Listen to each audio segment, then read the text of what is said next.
महाराज जी, मेरा प्रश्न है कि क्या अपने स्वर्गीय माता पिता की घर में तस्वीर लगाकर पूजा अर्चना करना सही है या गलत? उनकी प्रतिमा के सामने दीपक जलाना, सुबह शाम पूजा करना सही? हाँ, उनमें भगवत भाव कर ले कि भगवान मेरे माता पिता के रूप में तो भगवान पहले भी थे, अब भी हैं, आगे भी रहेंगे। भगवान ये सब रूपों में है, तो मेरे माता पिता के रूप में भी भगवान आए थे। तो हम भगवत भाव करके यदि छवि लगा लें, देखो गुरु की भगवत भाव करके छवि लगाते हैं ना, तो माता पिता की भी भगवत भाव से लगा लें और आराधना करें, तो भगवान जो सर्वत्र है तो उस छवि में भी है ना, तो भगवान की आराधना हो जाती है। और माता पिता के प्रति हमारा जो ममत्व है वो पवित्र हो जाता है जब हम उनमें भगवान देखते हैं। भगवान की भावना करने से ही, क्योंकि माता पिता का शरीर जो हम माता पिता मान रहे थे वो तो थे नहीं, अंदर जो था वो परमात्मा ही था। तो आज भी छवि रूप में वैसी शरीर का है, लेकिन इसमें अंदर में परमात्मा विराजमान है। तो भगवान की भावना करके उनको विराजमान करके आरती पूजा नाम जप मंत्र जो भी करे वो सब बढ़िया हो जाएगा, पर भगवत भावना से। हाँ भगवान। महाराज जी, त्याग कैसे संभव है? किसी भी चीज का त्याग कैसे संभव है? जब गरिष्ठ वस्तु मिलती चली जाती है तो हल्की वस्तु का त्याग होता चला जाता है। श्रेष्ठ वस्तु, गरिष्ठ वस्तु, महत्वशाली वस्तु मिले तो लघु वस्तु का त्याग होता चला जाएगा। जैसे गांव के बच्चे गुड़ का सीरा खा रहे हैं, उन्हें रबड़ी चटाओ, फिर वो गुड़ की तरफ देखेंगे भी नहीं। ऐसे ही जब हम परमात्मानंद की वृत्ति धारण करते हैं तो हमारे हृदय में त्याग अपने आप उदय हो जाता है। निम्न भोगों का, बिना परमात्मा चिंतन के, बिना परमात्मानंद की अनुभूति के त्याग नाटक हो सकता है, त्याग नहीं। तन छाड़े मन गई रहे, दोनों ही दुख होए। त्याग का मतलब होता है भोग में प्रियता है पर मैं भोगूंगा नहीं, क्योंकि मुझे परमात्मा प्राप्ति करनी है, इसे त्याग कहते हैं। और भोग की प्रियता ही खत्म हो गई उसे वैराग्य कहते हैं, और भोगानुभूति ही खत्म हो गई उसे उपरति कहते हैं। त्याग, वैराग्य, उपरति, तीन इसके वैराग्य की श्रेणियां हैं।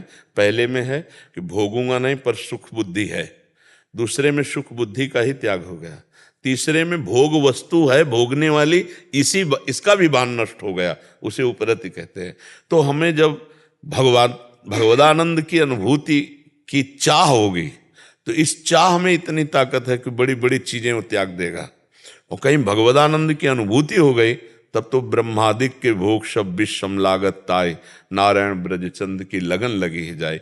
उत्तम त्याग उसी को प्राप्त होता है जो भगवदानंद का लोभ जग जाए या भगवदानंद की अनुभूति हो जाए। तो उत्तम आनंद प्राप्त होने पर अधम का त्याग अपने आप हो जाता है, उत्तम वस्तु की प्राप्ति पर अधम वस्तु की त्याग अपने आप हो जाती है वृत्ति। तो ये जितने विषयानंद हैं ये क्षणिक हैं और तृष्णा प्रदान करने वाले हैं। भोगे हुए विषय को बार बार भोगने की इच्छा का नाम तृष्णा है। तो त्याग होना असंभव है तब तक जब तक भजन नहीं है। और जहां भजन या भगवत प्राप्ति की लालसा या थोड़ा भी भगवदानंद, तो अपने आप ये सब त्याग हो जाता है। लोक परलोक के समस्त भोगों का सब स्वाप्निक नजर आने लगते। रमा विलास राम अनुरागी, तजत बमन जिम जन बड़भागी। कोई बड़भागी जन भगवदानंद का अनुभव करने वाला लक्ष्मी के विलास को ऐसे त्याग देता है जैसे बमन को त्याग दिया जाता है। बमन उल्टी हुई तो दोबारा देखने, ऐसे मलवत, बमनवत, विश्वत, तीन शब्द शास्त्रों में आए हैं त्याग के। एक तो घृणास्पद भाव एकदम जागृत हो गया, समस्त विषयों से आप नहीं भोगना, यह है बमनवत। और मलवत, जैसे आप सुबह मल त्याग करते हैं, उसका कोई महत्व नहीं, उसकी कोई चर्चा नहीं, उसका कोई स्मरण नहीं, ऐसे मलवत त्याग। और विश्वत, इनमें बड़ा जलन है, बड़ी अशांति है, बड़ी कामना है, बड़ी तृष्णा है।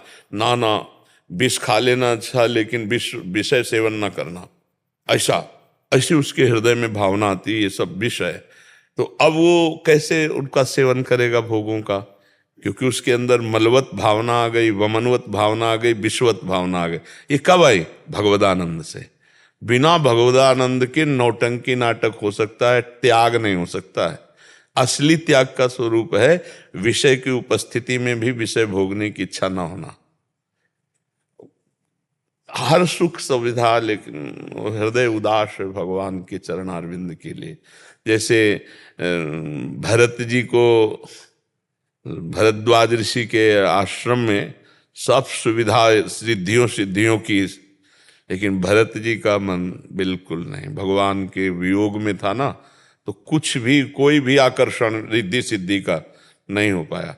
भगवदानंद की एक विरह में भी अनुभूति होती है। जैसे हम भगवान से मिलना चाहते हैं तो बार बार भगवान के सामने झांकी होगी और हमारा रोना होगा, कब मिलोगे। यद्यपि वो देख रहा है भाव में, क्योंकि जी नहीं सकता, वो जी नहीं सकता। जैसे मछली जल के बिना नहीं जी सकती, ऐसे भगवान का भक्त भगवत स्मृति और भगवत तन्मयता के बिना जी नहीं सकता। तद स्मरणेन परम व्याकुलते थे।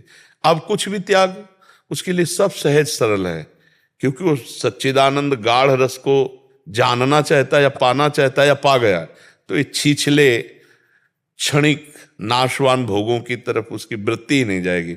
और अगर अभी जाती है तो केवल बातचीत है, अभी परमार्थ नहीं है, नहीं तो नहीं जाएगी। मतलब शुद्ध परमार्थ के पथिक का हृदय ऐसा रहता है जैसे दीवाल घड़ी का सेल हटा लो तो सेकंड की मिनट में, घंटे की घंटे हिलेगी नहीं। ऐसे ही उसका मन बुद्धि चित्त सब परमात्मा में। सेल खत्म, त्रिगुण का सेल खत्म, माया का अब उच्छा नहीं। जाहि न चाही कबहू कछ तुम सन सहज सने, बसो निरंतरता सुर सो राउर निजगे। चाह मिट गई तभी तो महात्मा होता हो, चाहे पैंट शर्ट में क्यों ना हो। महात्मा चाह मिटा दे, चाह मिट्टी चिंता मिट्टी मनुआ बेपरवाह। तो ये चाह तभी मिटती जब भगवदानंद की अनुभूति होती है। बिना भगवदानंद के पाखंड का बोलबाला रहता है, दम्भ दिखावा नौटंकी नाटक और भोगना वही विषय सेवन। क्योंकि इंद्रियां प्रथम स्वभाव की होती है। अगर भगवदानंद नहीं मिला तो मन मना खष्टान इंद्रियां प्रकृति स्थान कर सकती, ले वहीं जाएगा। तो बात करेगा त्याग की और क्रियाएं होंगी भोग की। इसी को दम्भ कहते हैं। दम्भ कहते हैं जो है नहीं बोलना दिखाना। लेकिन असलियत में जब तक भजन नहीं होगा तब तक मन को विषयों से नहीं रोका जा सकता। और भजन होगा तो रुचि ही नहीं रह जाएगी। खुद आप जब करके देखना, रुचि ही नहीं रह जाएगी। मतलब जैसे स्वप्न में जब हम लड्डू खा रहे होते हैं तो बड़ा स्वाद और पेट भर रहा होता है, लेकिन जगने के बाद न लड्डू में आस्था रहती है न पेट भरा रहता, सबका सब झूठा होता है। ऐसे ही होता है, जे ही जाने जग जाए हेराई, जागे जथा सुपन भ्रम जाए। असली त्याग है भगवदानंद की अनुभूति।